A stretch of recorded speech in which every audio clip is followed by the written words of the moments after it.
This is a Jermyn Street Theatre audio introduction for The Voice of the Turtle by John Van Druten, directed by Philip Wilson. The Voice of the Turtle runs from the 27th of June to the 20th of July 2024 at Jermyn Street Theatre, located at 16B Jermyn Street, London, SW1Y 6ST, an intimate basement theatre of 70 seats. This introduction is intended to give visually impaired theatregoers an advanced description of the set, the characters, their costumes, and other visual elements before coming to see the play. In an effort to describe the play's evolving visuals, it may contain some minor spoilers. Information on accessibility will be given at the end. The play lasts approximately 2 hours 15 minutes, including a 15-minute interval. Please note that toilets are not accessible during the performance, but are during the interval. The overview on the Jermyn Street website begins with a quote. "I always think that everyone ought to be in love with someone." The synopsis. New York, 1943. Sally Middleton has sworn off love, vowing to focus on her stage career instead. However, her best friend and fellow actor Olive Lashbrook has other plans. When Olive discovers that an old flame is in town, Sally finds herself stuck consoling Olive's current beau, Sergeant Bill Page.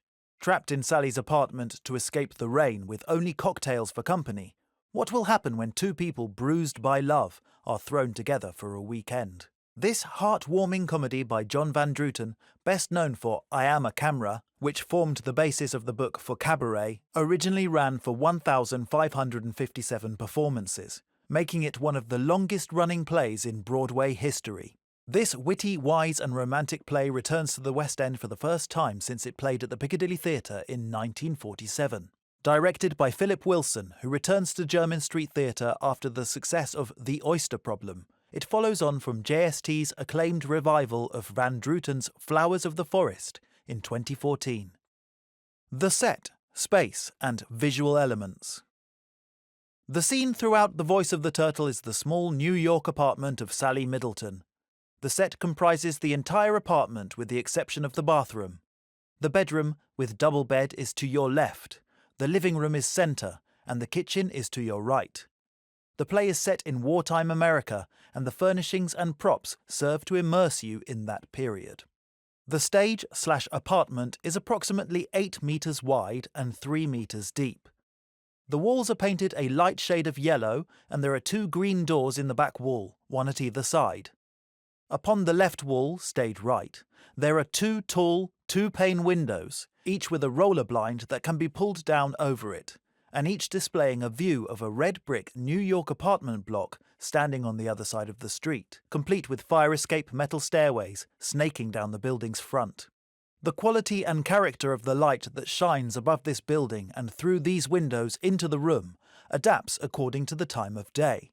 Since the action begins on Friday afternoon and continues through until Sunday early evening, this will include that of a grey overcast sky, a moonlit evening, shuttered darkness of night, or sunlit daytime. Between these 2 windows, against the wall to the audience's left, stands a black iron-framed double bed with brass knobs. It has a quilt and pillows of pale pink stitched with a simple leaf pattern. Upon the bed lies the April 1943 edition of Vogue magazine. To the right of the bed stands a black bedside table with a single drawer. Upon it sits a black rotary telephone that will see much use from the characters, a lamp with a white shade, and a book, The Collected Poetry of Dorothy Parker. On a shelf beneath the table is a Manhattan telephone directory. From the drawer will be produced a pad of paper and pen. To the right of the bedside table is the back corner wall and the first of the 2 doors.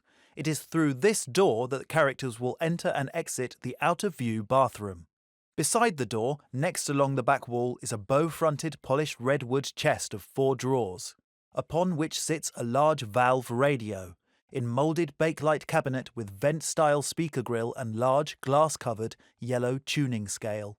There's also a cut-glass ashtray atop the chest of drawers, and later a bunch of flowers will be placed here. Beside this, a small 2-shelf wooden table holds Sally's bar. Atop it, another table lamp with a pink shade. There is a selection of spirits, rum, gin, whiskey, etc., a cocktail shaker, a soda dispenser, 2 cut crystal tumblers, a bottle opener and a lighter. On the shelf below are some champagne saucers, and a small metal toaster. Beside this, against the centre point of the back wall, is a single unframed bed, the day bed, covered by another pale pink quilt and topped by 2 matching cylindrical bolster cushions. To the right of the day bed is the other green painted door. This serves as the front door to the apartment and is also, during pre, post-show and interval, your access to the toilet facilities. To the right of this, extending outward a little, is a built-in closet. A small but necessary spoiler here. After the interval, on Sunday morning, a character will hide in this closet for a moment, then creep out to exit through the front door, unseen. To the right of the stage, actor's stage left, built up against the stairs down from the foyer, is a small kitchenette. In the corner is a white metal kitchen sink with twin chrome taps beneath a narrow window. Beside this, a pink-painted counter with a green mini-check fabric front covering the shelves within. From these shelves will emerge props such as crockery and cutlery and a large mechanical rotary whisk. Atop the kitchen counter is a twin electric hob with a small metal coffee pot upon it. And finally, a pale green painted refrigerator with icebox containing a lever-style ice tray. Front and centre stage is a round coffee table. Atop it is a bowl of yellow boiled sweets, a brown glass ashtray, 2 metal coasters, a metal cigar box, and a small leather-bound open copy of Romeo and Juliet. This table is flanked by 2 tub chairs, upholstered in hot pink velvet. Conversations between characters will often take place from these 2 chairs. At meal times, a green felt-topped square table will be folded out and placed centre stage. At dinner time, this will be covered by a white tablecloth, set for dinner and decorated with a bunch of daffodils. Hanging above the stage are 2 ceiling lamps of ribbed glass. During the evening scenes, these lamps, and the table lamps on the bedside table and bar table, will be lit to illuminate the apartment. During the daytime scenes, the stage lights will instead be lit to complement and support the light from the twin windows. The players will now describe themselves and their costumes. Sally Middleton is played by Imogen Elliott. My name is Imogen Elliott. I am 25. My pronouns are she, her. I'm British, white, and my hair is dark brown, shoulder length. I have brown hazel eyes, and I am slim and 5'5". Hi, I'm Sally. The first outfit I wear is a skirt suit. It's blue linen, dark, and I have a yellow polka dot blouse and some high-heeled shoes. And then for my second outfit, I am wearing a black and green dress, tea dress, that flows down to underneath my knees, and a yellow dress with a little hat with some net, very 1940s. My third outfit is a gold dress, which is floor length, and it has lots of flowy bits and some gold shoes. Underneath that, I have a slip, which is pale pink, that's revealed. Then I wear some pajamas, which are long and pink and flowery with a little belt. And then I wear some wide cloth trousers, which are navy. They're down to the floor, and I wear them with lace-up high-heeled shoes. And I also wear with that a blouse. And then the last outfit that I wear is a flowery sundress and a cardigan with some pink high-heeled shoes. And my hair it has little victory rolls on one side, and the other side is pinned back, and it's bouncy and curly. And I'm wearing light 1940s makeup, nothing too extravagant. And yeah, I am quite energetic. I move with light, bouncy energy. She's young, she's 22. And yeah, she's vivacious. Olive Lashbrook is played by Skye Hallam. Hello, my name is Sky Hallam. I am 29 years old and my pronouns are she, her. My ethnicity is Anglo-Indian, so I've got quite pale olive skin, but I'm also a little bit Italian, so I appear Mediterranean and possibly Indian and English all in one. My hair is very long and it's brown and curly, and my eyes are brown, and I'm 5'10.5", so I'm quite tall. Some would say statuesque. So quite tall and sort of athletic build, I'd say.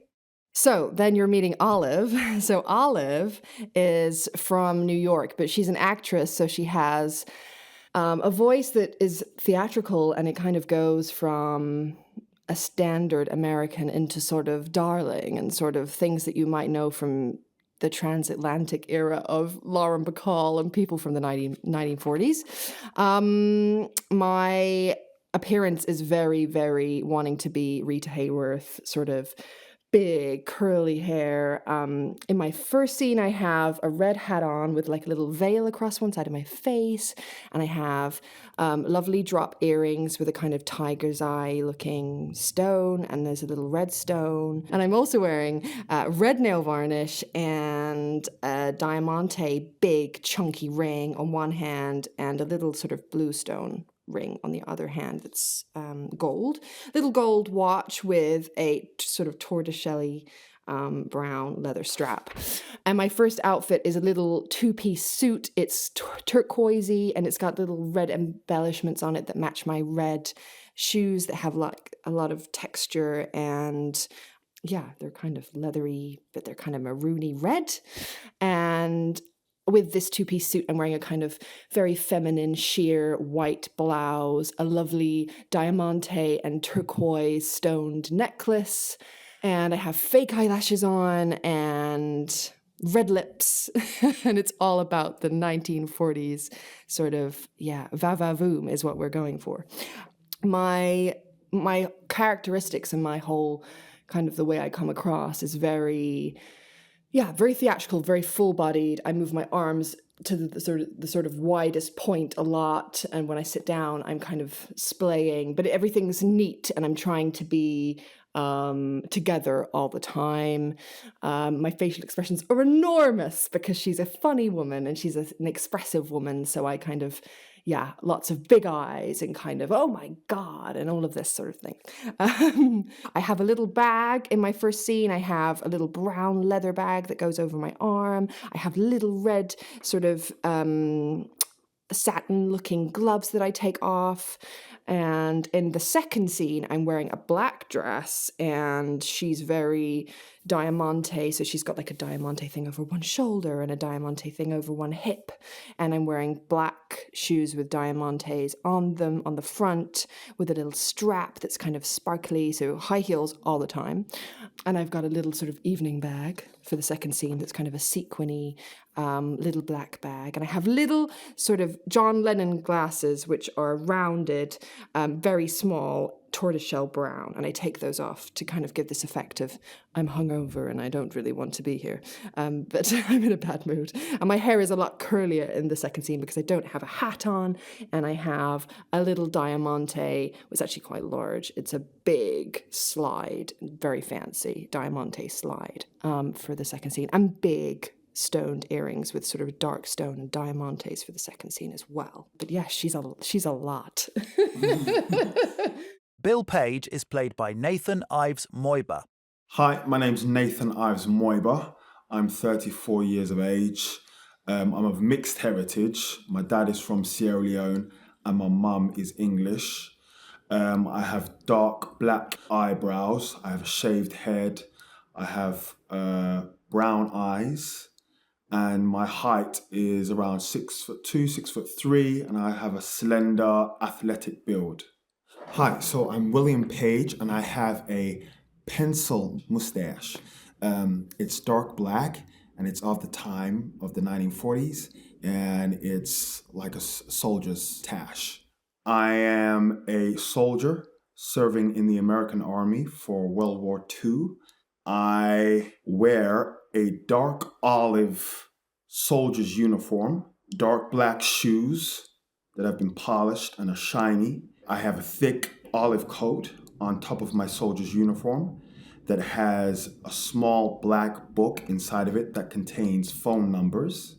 Underneath that big coat, I have a sergeant's jacket that has the appropriate symbols for a sergeant, the sergeant's stripes and metal dog tags around my neck. I also have a shirt and a tie on, which are tanned. And I have a soldier's hat on, which has a US pin on it, and it's worn slightly to the left of my head. Underneath his army uniform, he wears a white t-shirt and white underpants, which are slightly worn from, everyday wear and a little bit off-white. And he has tanned brown socks on. He has a lot of layers on. He has about 4 layers on. I also carry cigarettes on my person and a newspaper at times and a small wash bag that has inside of it my toothbrush for the weekend and some toothpaste. I also wear pajamas, which are given to me by another character, and they are dark blue, and they have stripes, vertical stripes running down them, and they're slightly iridescent, shiny, dark blue navy pajamas. And I also wear a watch on my left wrist, which has a tan brown leather strap and a white face and golden hands. Bill Page, he has a confident gait. He's been serving in the army, so he stands tall and straight. And he's also tired. He's been working hard. He's been traveling before the play starts on a train.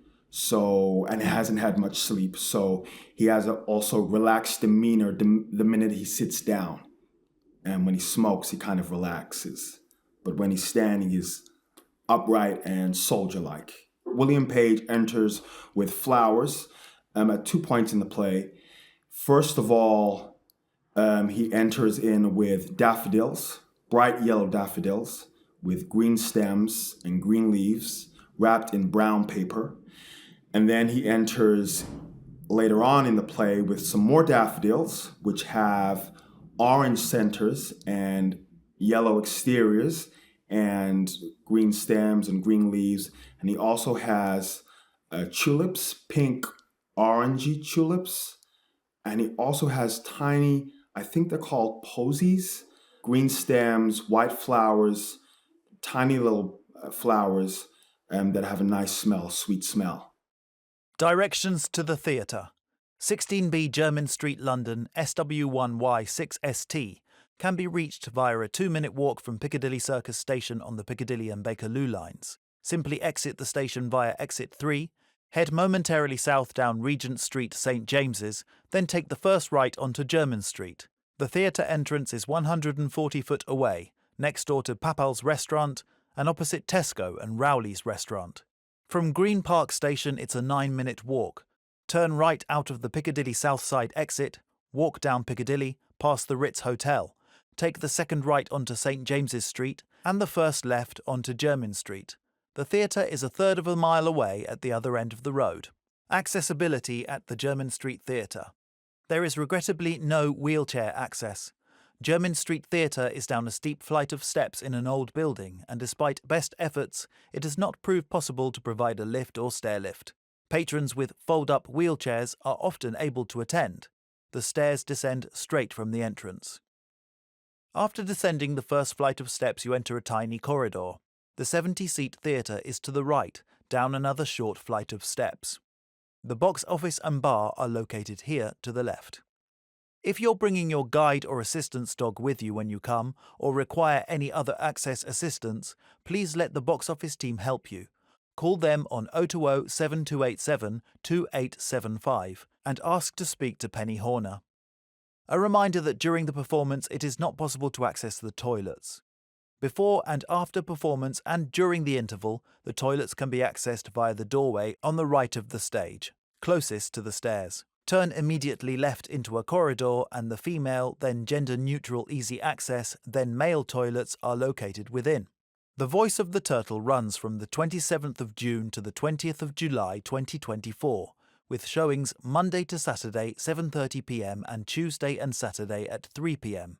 Tickets are £35, £31 concession, available to over 65s, theatre unions, students, anyone with access needs or in receipt of universal credit. There are relaxed performances each week open to everyone. Relaxed performances are an opportunity for audiences to enjoy a show when the theatre and auditorium rules are eased, making it a more inviting environment for all. For any other information, please call 020 7287 2875 or visit the website at jermynstreettheatre.co.uk.